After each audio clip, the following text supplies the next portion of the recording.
Am I the a-hole for not letting my stepmother meet my daughter? Myself, 33, female, and my husband, 38, have a 3-month-old daughter. My stepmother is strictly prohibited from approaching me and my baby, and consequently my father refuses to see his granddaughter without his wife. For context, my stepmother had a clandestine termination in her youth and had severe complications which left her infertile. When she married my father, she immediately came to see me and my siblings as her children, being very pushy and invasive, and wanting to outdo our mother, who is alive and present in our lives. Even when we were kids, the situation made us uncomfortable, and her obsession with motherhood and being our only mother scared us and drove us away completely. My father, wanting her to be happy, started trying to force us to call her mommy. But eventually our mom got our custody and we moved across the country. Over the years, and a physical distance, my relationship with them became more tolerable. There were occasional problems, such as the fact that she wanted to be mentioned as a mother in the wedding invitations, or when she tried to adopt my niece after my sister-in-law's death, declaring that my brother was unable to raise his daughter. Then before the pandemic, she and my father moved to my state, something common for retirees. She then started posting photos of my ultrasounds and baby clothes, with captions like, "Looking forward to my baby's arrival," or "At last entering the journey of motherhood." I scolded her and demanded that she delete the posts, and that's when the physical harassment began. As we live at the same condominium, she started to come up to my house several times a day to check me, fight with me about what I ate, and set up a complete nursery in her house, telling me that the baby would need to spend the first few days with someone more experienced to take care of him. When we found out it was a girl, she immediately started saying that finally her Christina would come, and our dream would finally come true. I immediately denied that this would be my daughter's name, and made it clear that she would not be a mother figure to my baby.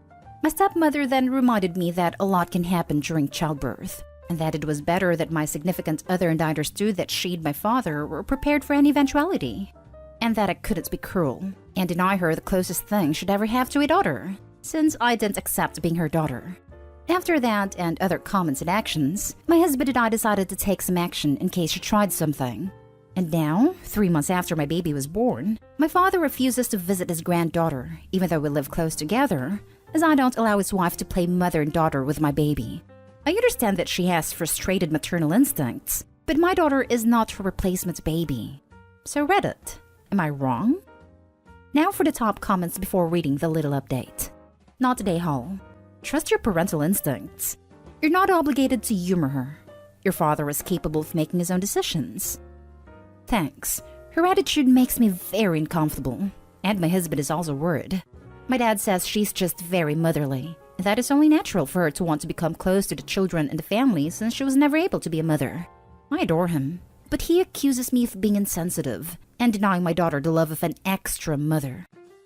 Not today, Hall. Best advice, move away from her. She doesn't care about you. It is clear from the interactions that she has manipulative ways of trying to undermine your choice. She was always like that. I think she resents the fact that my 2 brothers and I never accepted her as our new and only mother, that we preferred to live with our birth mother away from her and my father. She tried to get a surrogate through an agency, but apparently they realized she wasn't very mentally stable. Major not day Hall. Honestly, if possible, I'd consider moving.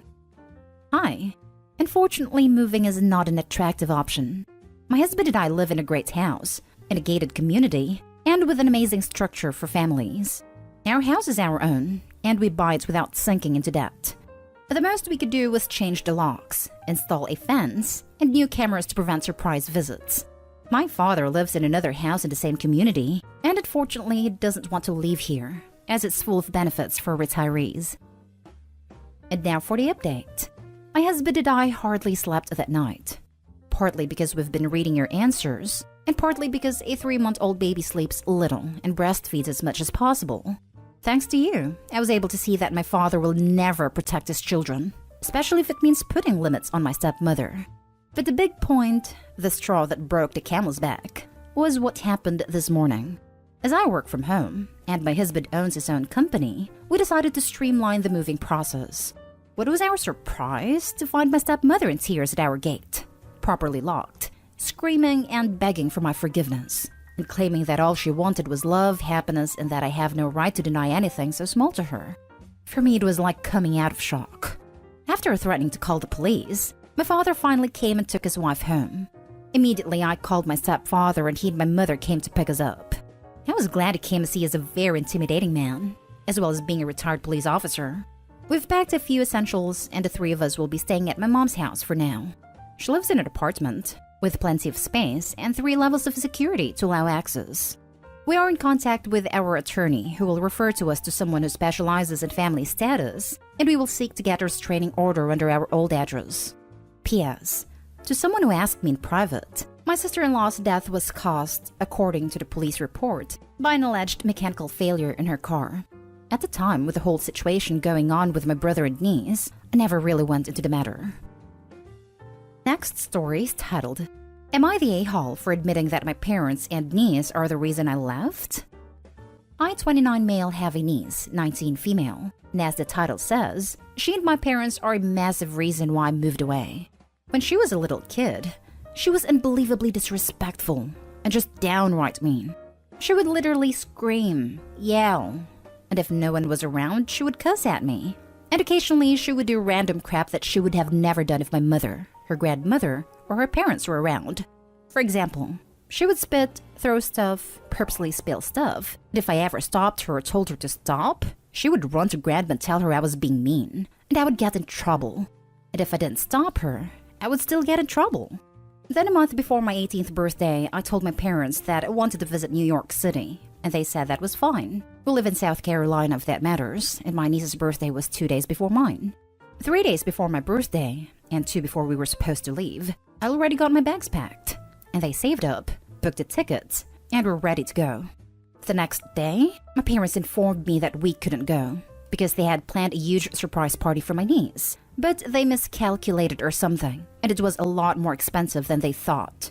If I remember correctly, it was about $6,000, so they used the money that they saved for the trip on the party. When I asked them why they couldn't just cancel it instead, they got mad and my dad said I was being an entitled brat, and my mom said I was being selfish for not wanting my niece to enjoy her special day. Well, they didn't cancel it, but instead moved it back by 2 days due to some kind of schedule mix-up. I was honestly tired with their bull, so I moved to New York and went to college there, and that's where I stayed. And now I'm an attorney with 2 amazing sons. About 2 weeks ago, I got a phone call from an uncle about a family reunion. It was a couple of days ago.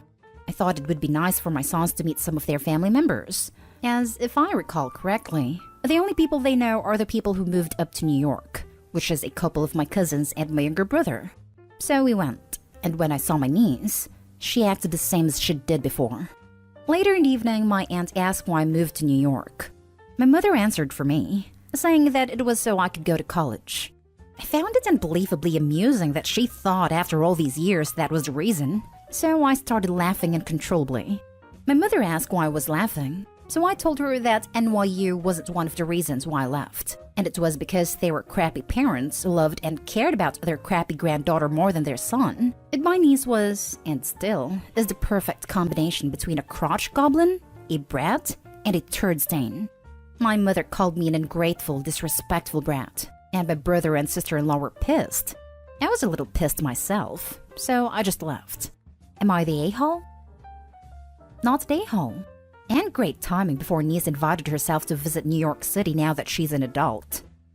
Right. OP, you did the right thing by going away, and now you've had a confirmation that you should stay away. Not the a-hole. The only issue here is the delay. Couldn't you have told them sooner what you thought about their parenting? That putting your niece first and their son second was a failure in itself. Glad you got your life together. I brought it up in the past many times. My father would just shrug it off, and my mother would always say that I was acting/talking silly. When I confront my mom about horrible toxic stuff, not labeling it like that but clearly spelling it out what she did to her, she also likes to say I'm not making any sense or being ridiculous.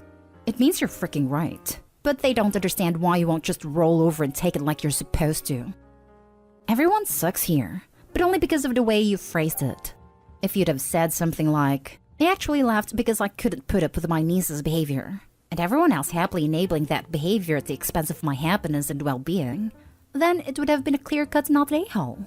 But the phrasing you used there wasn't necessary in my humble opinion.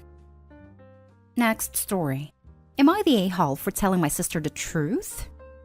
I, 25 female, took my sister, 16, to coffee on Friday to catch up and spend time together. All was well until she began telling me how much she hated spending time with me as a kid. She exclaimed how all that I cooked for her was Kraft dinner, box mac and cheese, every day, and that she hates it now. She added about how it was so bossy he'd never played with her, etc. The initial remark was whatever, but the constant poking fun at me really got to me, and I corrected her.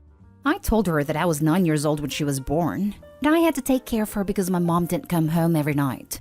I told her that I was 10 years old trying to figure out how to change diapers from reading the Huggies box. How I was cooking her Kraft dinner every day because I was 11 and she was hungry.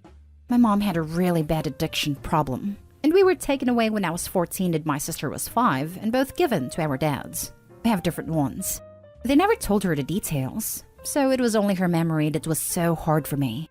I had been raising her for 5 years, and I felt like she was my own. I told her that I'm sorry I did a poor job raising her, and no, it wasn't fun or enjoyable, but I was just a kid too. Part of me didn't want to shatter whatever childlike memory she had about our lives together, but it was too much to carry, and to also be made fun of for it. She was super nice about it, and honestly, we bonded a lot since then and actually talk again. Then I found out that her stepmother had been lying to her about contacting me to see her and telling her I don't reply. I've never been contacted to see my sister. She said she was confused by her memories, but it made more sense now and that she loved me. 2 days later, our mom, who is 5 years sober now, called me screaming about how I got my sister taken from me because I was jealous that she got more attention and I was trying to ruin my mother's life. I told her that I'm not the one who called CPS. My sister's father was, and she just kept screaming and saying that I had no right to dump that on your sister. She has custody of my sister again just this year. Am I the a-hole for outing how terrible our childhood was? I would have loved for my sister to not be hurt or affected by it, but I couldn't bear the blame I was getting. Was it selfish? I thought she'd be old enough to hear the gist of it. Now for the comments. There's an old saying that when you sober up a drunken jerk, the result is a sober jerk. If you need someone and want to say you weren't wrong, I'll be that person. Your mother made you responsible for her parenting duties when you were a child, and now she's trying to scapegoat you for her mistakes. That won't wash. Not an a-hole. Good on you for being there for your sister as best you could when you were younger, and for mending bridges with her now. Yeah, it is really difficult having crappy parents and having to deal with their BS and drama as a child. Not an a-hole. Your sister deserves to know the truth about her childhood because no doubt she has been affected by it, even if she doesn't remember it. I'm the little sister in your scenario, and it took a long time for me to process through therapy, and I'm still working on it 15 years later. But I couldn't have done that if I didn't understand what happened. You did the right thing. Your mom is just taking her guilt out on you. I'd like to amend this. The mom is taking out her shame on Opie. Guilt suggests she feels remorse. Shame is when she feels bad because of others' perception of her, rather than her perception of herself. Now for the last story.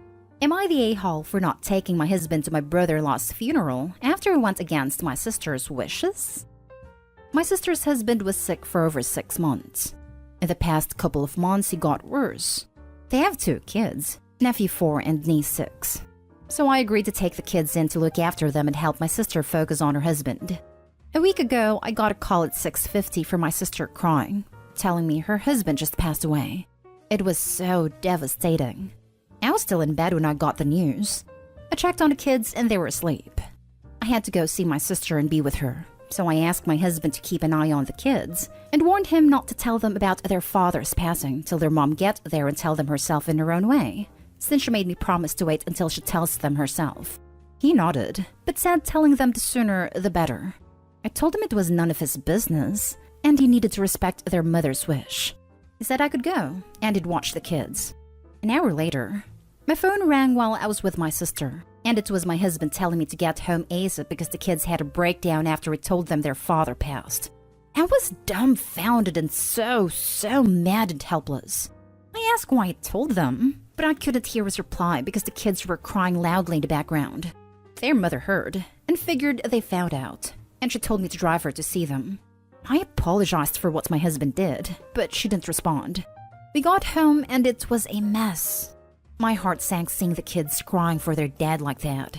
Their mom took them inside a room and shut the door. I lost it on my husband. And he said he didn't want to say anything, even made them breakfast. But when he heard kids talk about what they were going to do when they see their dad soon, he felt the urge to tell them. I yelled at him for going against my sister's wishes.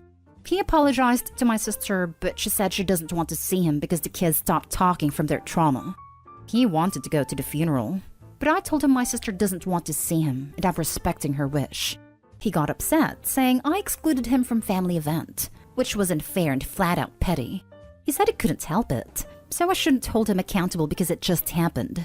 But I felt ashamed and a major letdown for my sister because she stated her wishes and he didn't respect them. Not day-all at all. Do not take the responsibility of your spouse's acts onto yourself.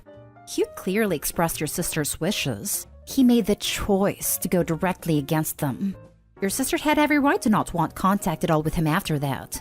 Who knows how the kids would have responded or been more traumatized seeing him again. You're not petty. You are trying to love and respect and support your sister in her time of grief. Yes, I agree, but he's been giving me grief about how harsh I was towards him. That I should have let him attend a funeral with me, completely ignoring the fact he went against my sister's wishes, and she rightfully wants some space from him. It's not about you. None of this is about you. On repeat until he gets it. What kind of narcissistic prick thinks he should be the one to break this kind of news to children, when their mother is effectively on her way over to do that very thing? Not day-all. Now your husband wants to show up and cause drama with a widow at a funeral? Is he crazy? You need to take a very hard line with this guy. And it's not a family event. It's a funeral and he's an A.